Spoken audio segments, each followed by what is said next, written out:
Hey everybody, I am your host Elad, and today I'm reporting to you from New York City at a Free Hong Kong rally. Let's go talk to some people, see what's going on. We are out here today in Times Square. This is the Free Hong Kong March. Can you tell me a little bit more about why you're out here, what it means for you to be out here? So I was born and raised in the United States, and I went back to Hong Kong every single summer pretty much since I was born, and that constitutes a really large part of my life. And what I would say is just that I've understood the beauty of the democracy there, and how lovely it is without having a government come down on you and control everything you're doing. And I really appreciated everything that Hong Kong gave me, and I think that this was a moment where I could come out and do something for the place that I call my second home. Awesome. I want to follow up and ask you, a lot of people, Americans specifically, would complain about what our role should be in the world, what our foreign policy should be. So what should the United States do in regard to Hong Kong? Honestly, I think that as a member of the UN, we're seeing a lot of there's a huge humanitarian crisis currently. The violence is over the top. It's something that everybody has agreed upon as something that's just not acceptable. And I think as Americans, we need to bring the attention to our government. And we already have a lot of the senators and the House speaking about this situation. And it's really, really great because we being able to bring a foreign issue into our country and have so many people talk about it is really great. But I think that we as Americans need to bring it towards our government and say, hey, look, it didn't just stop when the extradition bill was withdrawn. It will stop when the government stops hurting people, when this government fulfills the 5 demands, but they're not doing that. And as Americans, we need to understand that something that we enjoy, democracy, something that our Constitution was built upon, is being threatened somewhere else. I want to ask you, so we have the 5 demands. Yeah. The Chinese government's extremely powerful. They don't have much reason to meet any of these demands. Mm-hmm. What should the Free Hong Kongers do if and when the demands aren't met? Should they fight back, fight for their freedoms? I think right now the whole thing it's a really hard question to answer. We don't know where this is necessarily going, and if you ask any of the students in Hong Kong that are literally fighting with their lives, they can't tell you what the next step is. They can just tell you day by day, this is what we're doing, we're fighting, and we're trying our hardest to continue doing this because we think that we need to stand up for what we believe in. I don't know what will happen if in the long run, in 20 years, if the demands aren't met and it's 2047 or any time like that. But what I can say is just that we will keep fighting, and we will keep doing this. Last question was, I know in the United States we have the freedom of press, freedom of speech right, the First Amendment, and the Second Amendment is to keep and bear arms. So they don't have either of those in China or Hong Kong. Do you think those freedoms are important, like the freedom of speech and the gun culture? Because do you think it might be a different situation if the Hong Kongers had guns? And is that a good thing, bad thing? What are your thoughts on that? I think gun control is something that's caused a lot of issues in the United States, but I don't necessarily think that I don't think it would have changed the Hong Kong protests. I personally believe that what you're seeing is the protesters they're peaceful people. Well, as I understand, there have been some riots and there have been some clashes. You don't think it would be any different if the Hong Kongers were armed, though, and could fight back against the tyranny? I don't think they would, just because a lot of the clashes were started by police officers. Mm-hmm. We know this. We have evidence of this. We have photos of police officers pretending to be rioters and going into our crowds and saying, look, let me just throw something at the police and hope that the police fights back so that we can put it online and say, look at the rioters. Propaganda. Exactly. Literally. And so the issue here is that even as somebody that supports the Hong Kong side so much, I choose to believe that our rioters are not the rioters. They're the police. They're people that do not support our side, that are making us seem like we're worse. And the issue behind all of this is just that I truthfully, I see that none of the Hong Kong people do want to hurt anybody. Yeah. So I see you have a sign over here that says "Fuck CCP." Can you tell me a little bit more about the sign and why you're out here? CCP is the community as a party of China. Yeah. Do you know? All right. So why fuck CCP? Because CCP not good. Not good. Devil. It's devil. Mm-hmm. Don't believe it. Liar. Yeah. Hong Kong is not part of mainland China. It is a city such that it is guaranteed with a different system. One country, two system, right? That's the merit of it. And based on the Basic Law and the Sino-British Declaration, we are supposed to have universal suffrage for the Chief Executive Council Well, and look, eventually it's- full democracy for the Legislative Council. Yeah, I wanted to talk to you a little bit about how some people view Hong Kong. So it is a version of how Western imperialism did force drugs on the Chinese government, on the Chinese. That's why Hong Kong was founded. And I know many people now are saying that Hong Kong is Western imperialism, and they view it as just like a European influence on China. What do you think about that angle?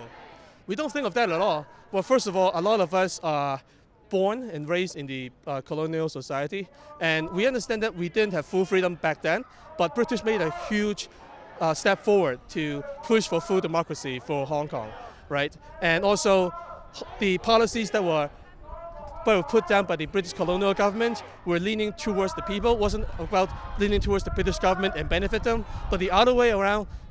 When the mainland Chinese, the Communist Party take over, they have 22 years for them to set a good example of how well this can be run with the Chinese party. But the lives were worse because they're leaning the policies towards the richest and also all the way to the Chinese government. So then we believe that we want a government that is for the people, by the people, which is something, a universal value that we can all agree to. It has For the nothing to people, do- by the people, very American. So that's an interesting to have that influence. Right? I would not call that American. For the people, by the people should be universal value. It's not an American thing. Yes, America may have walked faster than everyone else in the world. You know, has been establishing for 200 something years that we are setting a good example of how this can be run. So we believe that if this is a universal value that we can all agree on, we should push for it. It doesn't matter it started from Western or China. And to be honest, communism is not a Chinese thing. It is a Western value that we adopted. Probably the worst product coming out from the West is communism. So we I agree unfortunately. with you there. So we could agree on not liking communism. I had one other topic I wanted to talk to you about. China. Trump talks very tough on China. Trump says he has all these trade wars. He's trying to put China at bay. What do you think about how the Trump administration has been handling the Chinese government? We believe Trump is definitely trying to set out policies that are promised to his own constituents. His supporters are actually wanting for these policies to be Do you set guys forth. support these policies that Trump's putting in place? Well, I can't speak for everyone in the organization. I personally think that he should be standing tough to China. Definitely, China has been cheating. Is he standing tough to China compared to past American presidents? Yes, I would say so. Because I just want to make this a very simple comparison. Back in the Umbrella Revolution in 2014, Obama administration said nothing for Hong Kong in support of Hong Kong. He's just trying to keep ties with China and allow them to continue the trade. But Trump administration actually stands firm of it and set a good example by passing the Hong Kong Human Rights and Democracy Act. So Does it bother you to see so many American companies cozy up to the Chinese government? it does. I think it's time for American companies to realize our Constitution is important and we should not be sacrificing the First Amendment for profits. It should never be the case. The case of NBA is very clear. They made a U-turn immediately after the first couple of days, and you can see the commissioner of NBA, Murray, was speaking for Hong Kong now. So, actually, messed up the name, but it was Adam Silver. So we definitely are pleased that we are seeing a change of the culture, that American companies are realizing that, look, we can't always be producing everything from China. And I think what Trump administration has done, and some of the American voices are helping them to realize that. So I think Hong Kong is probably one of the most important issues of our time. Like, it's literally the front line of democracy. And I think we've all seen in the past year or two, democracy has been eroding around the world, and I think Hong Kong kind of represents democracy standing strong. So everything that is good about America, freedom of the press, be able to express your views, democracy, all of it is being represented by Hong Kong. So I want to support that. I want to ask you, what do you think the United States' role here should be? Because as I understand, us Americans are divided about how we do our foreign policy. Yeah. So what do you think the United States' role in Hong Kong is? Well, they passed the Human Rights and Democracy Act, and that was unanimously passed. So there's support from both Democrats and Republicans on this specific act. And basically what it is saying if the one country, two systems policy is not enforced properly in Hong Kong, which clearly it's not, we can start sanctioning CCP officials. That's what I think we should do. Get the people in power at the CCP and make them hurt individually by seizing their assets in the U.S. I think that's a reasonable thing to do. I wanted to follow up and ask you, Trump says he's been very tough on China. Do you think Trump's been an asset to the Free Hong Kongers by being tough on China with these trade wars that we're involved in?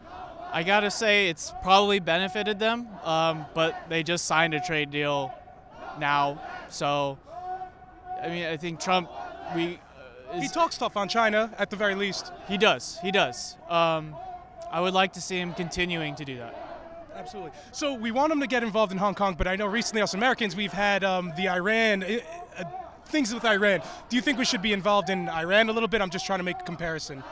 With Iran, I really don't know. Like, I'm pretty ignorant on that topic, so I don't have strong opinions. Yeah. One last topic I want to talk to you about. I see you have the mask over there. I see a lot of people were wearing them. Can you tell me a little bit more about the significance of the mask, the symbolism there? Yeah, so the mask, people are wearing masks when they protest because there is facial recognition technology.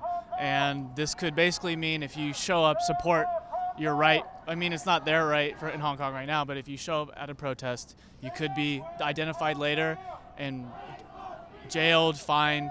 So people wear the masks to avoid the facial recognition technology. Absolutely. Sounds very dystopian. Yes, it's terrifying. Quickly, in conclusion, anything else you want to mention?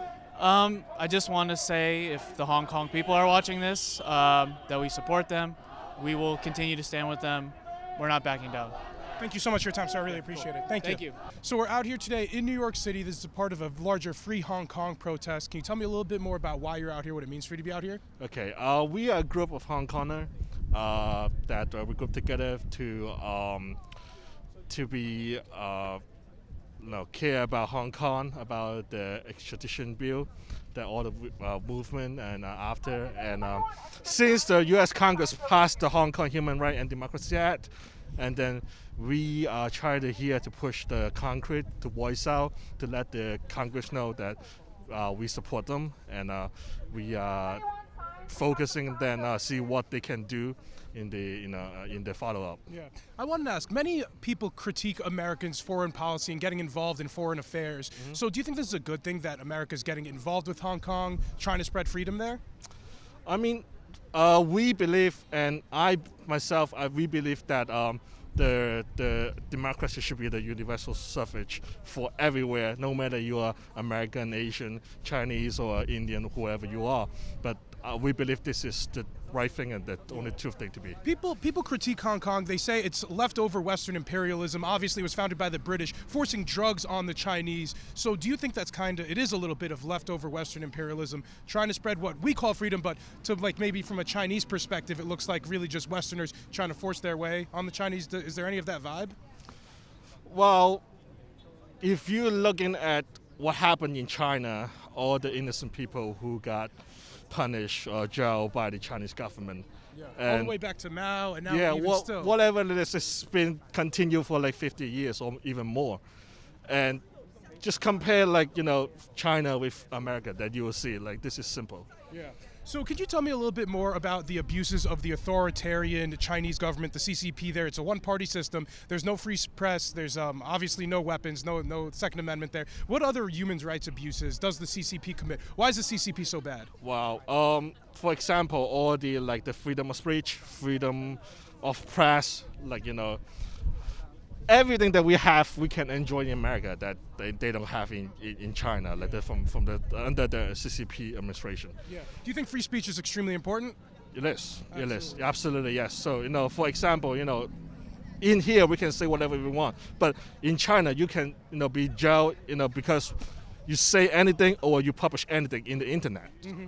I wanted to pivot and ask you one last thing. I see you're wearing the mask, and many Hong Kong protesters do wear these masks. Can you tell me why you guys wear the masks and what is the symbolism behind it? That is the symbol that we stand with Hong Kong people. If you guys know that since last year, 2019, the June 9th, the Hong Kong police has been lost in control, and they've been firing tear gas all over the Hong Kong city. So the people wearing the masks, for the tear gas. So that is a symbol that we stand with them, and this is the further symbolize for this movement. Are you guys nervous that the Chinese government is tracking you guys using facial recognition, or is this part of trying to hide your identity from the Chinese government? Yeah, obviously they are, but we are not afraid of that. That we have to stand out. We have to tell them this is not okay for what you did. Absolutely. Quickly in conclusion, anything else you want to mention? Well, I'm just, if you didn't know what happened in Hong Kong in the past 6-7 months, please follow us. If you know this, we appreciate for your attention. Thank Absolutely. you. Thank you so much for your time, sir. I appreciate it. We're out here today in Times Square at the Free Hong Kong March. Can you tell me a little bit more about why you're out here, what it means for you to be out here? The protest in Hong Kong has been happening since June last year, and it is unsettling because the government hasn't answered to any of our demands. So till this day, we are still fighting for our 5 demands, which is mainly to say no to police brutality, as long as to have the government to investigate on police brutality, and also stop the law that is going to pass, and also anti-China's influence on Hong Kong. So, as I understand, the Chinese government has a lot of power and a lot of influence. What should the Hong Kongers do if the Chinese government doesn't meet any of the demands? Like, should they fight for their freedom? And as you can see in the protest, people are literally fighting against the tyranny. And so I think it is working in terms of method that makes China to notice what we want, and Hong Kong is different from China. And also I think there's the yellow economy in Hong Kong, which is about people who are supporting shops that are supporting the movement gain more customers than the others that doesn't. So I think the yellow economy is really works because the Chinese government, even they had their press release, even say they don't support this kind of economy because it is harmful, it is terrorism. So I wanted to ask you a little bit more about the United States' influence. A lot of people are complaining about the United States getting influencing foreign affairs. And I know right now President Trump, he's been very aggressive with China. He's been talking very tough with China, and we're having a trade war. Do you think President Trump has been good and sympathetic towards the Hong Kongers by starting this trade war with China? Is there any influence there? And how do the Free Hong Kongers feel about President Trump? Actually, I think even though people that doesn't believe that U.S. is having influence in Hong Kong, I think it is very normal that Hong Kong becomes a part of the big game of China and U.S., and it is inevitable. So I think for Hong Kongers, my own opinion is to make use of this potential and how Hong Kong stood as an international finance center, and to bargain between the economic war between China and the U.S. Is Trump good for the Free Hong Kongers? Do the Free Hong Kongers support President Trump? I won't say he's good for constantly good, but some of his act is good for the Hong Kong movement, but some is maybe not helping.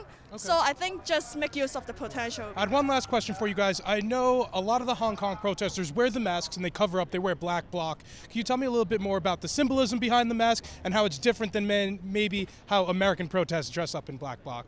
What does the getup mean? Of course, and we have the umbrella movement in 2014, and also the fishbowl movement in 2016, and how they prosecute the protesters is through identifying their face in the news report. As long as even their ears, they can identify their ears. So why we have to cover ourselves with masks and Are you scared of being tracked by the Chinese government? Yes, because it is confirmed that they have a big data. They have a big data center of every protesters that is in the protest areas. Would you be scared to go to China because of that? I won't go to China. Absolutely. Just quickly in conclusion, anything else you wanted to mention? Yeah, it's free Hong Kong and democracy now. Absolutely. Thank you so much for your time. I really appreciate it. Thank you. Can you tell me a little bit more about why you're out here, what it means for you to be out here? Well, well, first thing is to show solidarity with Hong Kong people, because today is is the protest that the globe will sanction Hong Kong, like not Hong Kong, sanction pro-Chinese, pro-CCP officials, and basically that's how we're trying to do just right now. Yeah. I wanted to follow up with you and ask, some of the Chinese news around the Hong Kong protests have been that they're violent and destructive, and they're ruining parts of like subways in Hong Kong and being excessively violent. Is this a violent movement? Well, this is quite complicated in like why Hong Kong protesters are like destroying certain things. But keep in mind, like most of the Hong Kong protesters are peaceful. Yeah. And yeah, of course, if you focus on certain events, it could definitely be like seen as destructive. But you have to pan the camera to the other side too. When you look at why these Hong Kong peoples are so frustrated about their first thing, like the first thing people were out is because of the extradition bill, but then along with the extradition bill was police brutality, and Hong Kong people realize it's more than just a bill, because the freedom of speech, the freedom of protest, the freedom of press are being eliminated by the CCP government. And they're trying to censor everything by undermining basically everyone, by undermining protesters, by putting out all these violent. Let me follow up with you, because the reason I ask is, as I understand, there's the 5 demands now that the Hong Kongers are asking for, and these are bold demands that the powerful Chinese government isn't likely to bow down to. And now people are fighting for their freedoms, and now is it worth the fight for their freedoms in Hong Kong that they might have to do once these demands aren't met? Well, looking back at all the people who went missing on the past 6 months, which is the sum of the past decade, we basically know they're killed by the Hong Kong police or the CCP. Like, with all these people are dead, right? Why would we back down now? And these freedoms are worth fighting for, is what you're saying. Yes, it is. I had one last question for you. Trump says he's real tough on China. Trump says that with all these trade deals and how they steal our intellectual property, China's an authoritarian government there, where they steal a lot of things from us. So I want to ask, are you satisfied with how Trump's been treating China? Is he working as an asset for the free Hong Kongers? Well, I believe he definitely, there's definitely more things he could do. And if you can see that when both houses and both parties are working on this event, I think this can be much more powerful than what Trump has been done. Are you happy with whatever he's done to China? He's been one of the hardest presidents against China. Well, on fact, he is, but I hope whoever is going to be the next president can be even harsher to the CCP government. Absolutely. Quickly in conclusion, anything else you want to mention? 5 demands, not one less. Thank you so much for your time, sir. I really appreciate it. Thank you. Hey, everybody. Thank you guys so much for tuning into another episode. I wanted to pose the question back to you. What did you think about the interviews I was able to get? Let me know down in the comments. If this is your first time here, guys, please be sure to like, comment, and subscribe. Until next time, stay barely informed.